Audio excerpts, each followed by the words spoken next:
जय श्री राम। राम भक्तों, राम आश्रय की इस पावन रामचरितमानस के पाठ से अत्यंत तीव्र गति से शांत व सुखद वातावरण आप सभी के घरों में फैल रहा है।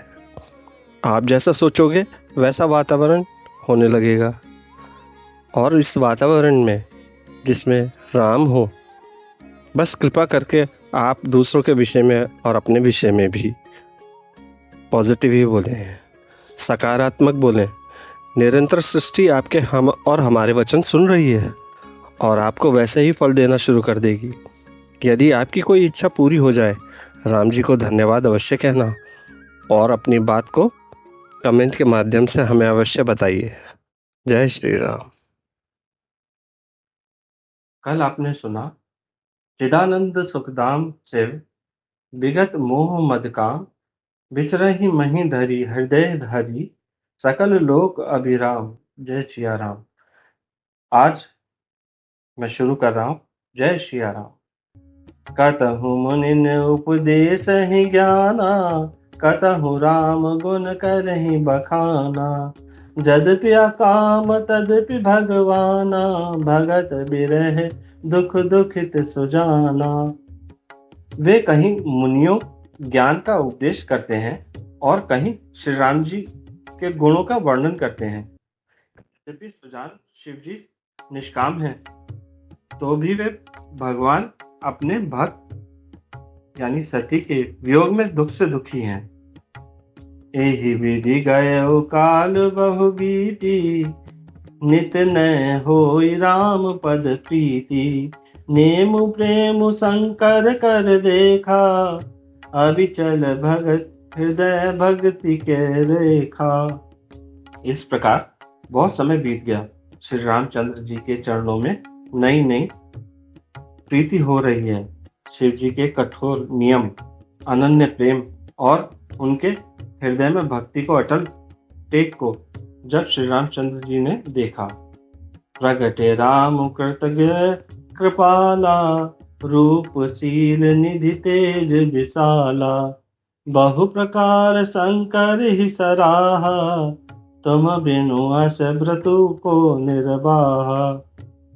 तब कृतज्ञ यानी उपकार मानने वाले, कृपालु रूप और शील के भंडार, महान तेजपुंज भगवान श्री रामचंद्र जी प्रकट हुए।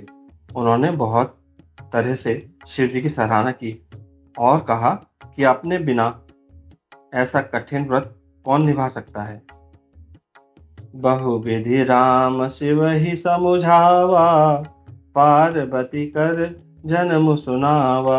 अति पुनीत गिरिजा के करनी, बिस्तर सहित कृपा निधि बरनी।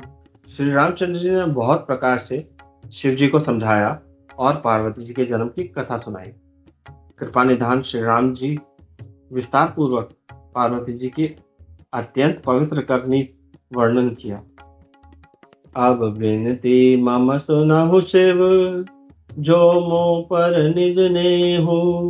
जाय विवाहु सैल जही, यह मोहि मांगे देहु। सियावर राम जय जय राम।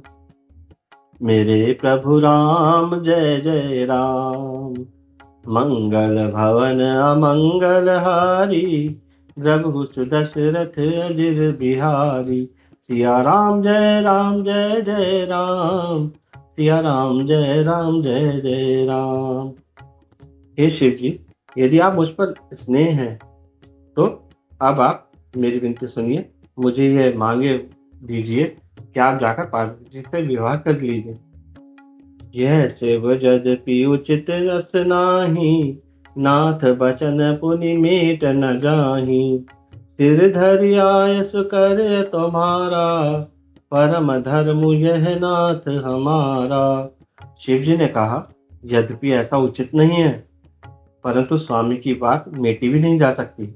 हे नाथ, मेरा यही परम धर्म है कि मैं आपकी आज्ञा को सिर पर रखकर उसका पालन करूं। मातु पिता गुरु प्रभु के बानी, बिनहि विचार करिए शुभ जानी। तुम सब भांति परम हितकारी, आज्ञा सिर पर नाथ तुम्हारी। माता पिता गुरु और स्वामी की बात को बिना ही विचारे शुभ समझकर करना यानी मानना चाहिए। फिर आप तो सब प्रकार से मेरे परम हितकारी हैं। हे नाथ, आपकी आज्ञा मेरे सिर पर है। प्रभु तोष सुनि शंकर बचना, भक्ति विवेक धर्म जुत रचना। कह प्रभु हर तुम्हार पन रहु, अब और राखेउ जो हम कहु। शिव जी की भक्ति ज्ञान और धर्म से युक्त वचन रचना सुनकर प्रभु रामचंद्र जी संतुष्ट हो गए। प्रभु ने कहा, हे हर, आपकी प्रतिज्ञा पूरी हो गई। अब हमने जो कहा है उसे हृदय में रखना। अंतर्धान भय अस भाषी, शंकर सोई मूर्ति उर राखी। तब ही सप्त ऋषि शिव पही आए, बोले प्रभु अति बचन सुहाए। इस प्रकार कहकर श्री रामचंद्र जी अंतर्ध्यान हो गए। शिव जी ने उनकी यह मूर्ति अपने हृदय में रख ली।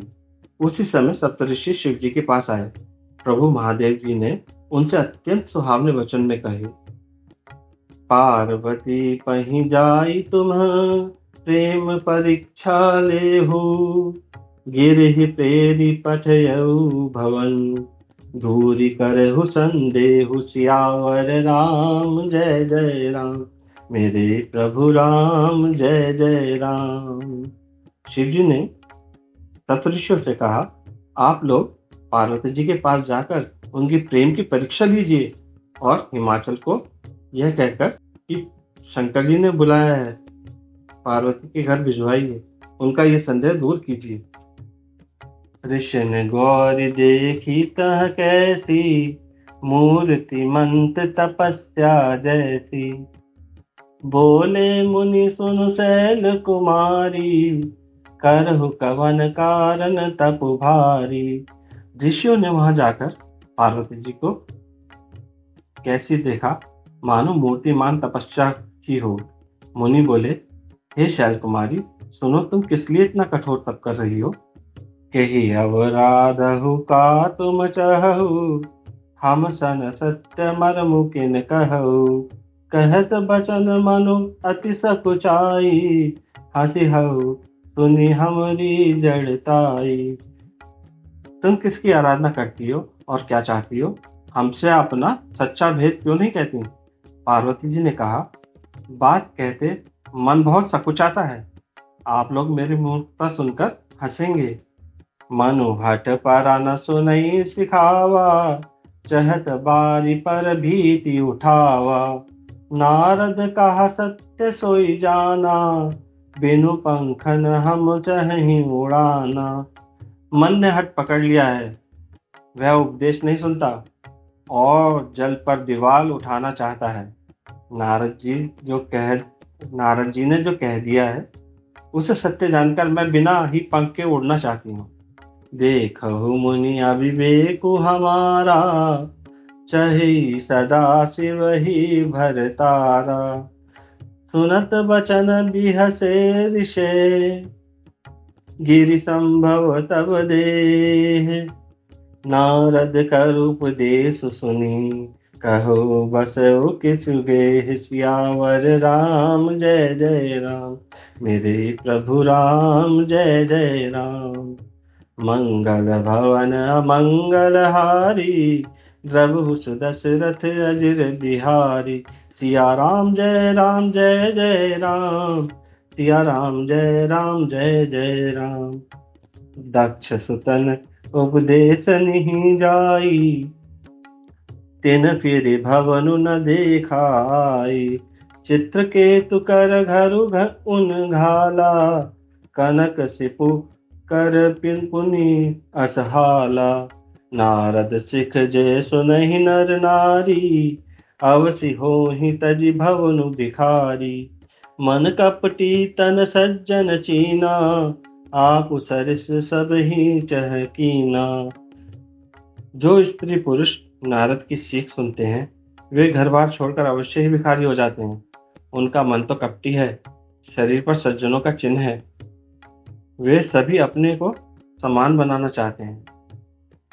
तिनके वचन मानि विश्वासा, तुम चाहु पति सहजो दासा। निर्गुण निलज कुबेश कपाली, अकुल अगे दिगंबर ब्याली। उनके वचनों पर विश्वास न मानकर तुम ऐसा पति चाहती हो जो स्वभाव से ही उदासीन, गुणहीन, निर्लज, बुरे वेश वाला, नर कपालों की माला पहनने वाला, कुलहीन, बिना घर बार का, नंगा और शरीर पर सांपों को लपेटे रखने वाला है। कहो कवन सुख अस बरु पाए, भल भूलि हो ठग के भोराए। पंच कहे शिव सती विवाही, पुनि अवडेरी मार नहीं ताही। ऐसे वर के मिलने पर कहो तुम्हें क्या सुख होगा। तुम उस ठग, यानी नारद भगवान के बारे में कह रहे हैं, तुम उस ठग के बहकाव में आकर खूब भूली। पहले पंचों के कहने पर शिव ने सती से विवाह किया था, परंतु फिर उसे त्याग कर मरवा डाला। अब सुख सोवत सोचु नहीं, भीख मांगी भव खाही। सहज एकाकिन के भवन, कबहु किनारी खटाई। सियावर राम जय जय राम, मेरे प्रभु राम जय जय राम। मंगल भवन मंगल हारी, प्रभु सुदशरथ अजिर बिहारी। अब शिव को कोई चिंता नहीं रही। भीख मांगकर खा लेते हैं और सुख से सोते हैं। ऐसे स्वभाव ही अकेले रहने वालों के घर भी भला क्या कभी स्त्रियां टिक सकती हैं? जय श्री राम। आपने कभी अपने जीवन में देखा होगा कि कोई ऐसा कार्य जो बहुत कठिन था और वो बड़ी सरलता से होने लगा, जिसे आप करने के लिए काफ़ी दिनों से प्रयासरत थे। कभी आपने भगवान का सानिध्य या उनका सहयोग आभास किया हो, या ऐसा कभी महसूस किया हो कि भगवान आपके साथ हैं? तो ऐसे रोचक प्रसंग अवश्य कमेंट में डालिए, जिससे दूसरों को भी प्रेरणा मिले और प्रभु के चरित्र के बारे में पता चले। जय श्री राम।